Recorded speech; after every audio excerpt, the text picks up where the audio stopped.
ఎత్తినప్పుడు సమస్యకు పరిష్కారం కోపం కాదు. మీకు కోపం వస్తుంది. ముందుగా వచ్చే ప్రతిస్పందన కోపం వస్తుంది. నాకు కూడా. అయితే అది నా క్లూ కాదు ముందుకు వెళ్ళి కోపం తెచ్చుకోవడం అనేది. కోపంగా ఫీల్ అయినందున నేను చేయవలసింది ఇలా అనాలి.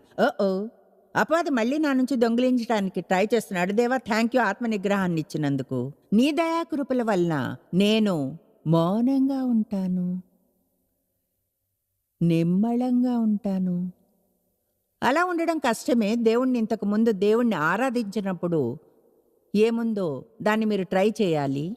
జాకీ పరిశుద్ధాత్మను గురించిన ఆ పాటను పాడారు. మీరు ఏదైనా మంచి ఆరాధనా సంగీతాన్ని తెచ్చుకోండి. ఒకవేళ కోపం వస్తుంది అనిపించగానే ఒంటరిగా ఒక గదిలోకి వెళ్ళి ఇలా అనండి. "ఆ."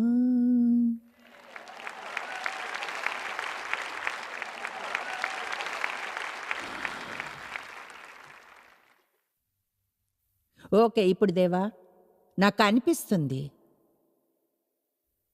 అయితే కృతజ్ఞతలు. అలా అవనవసరం లేదు.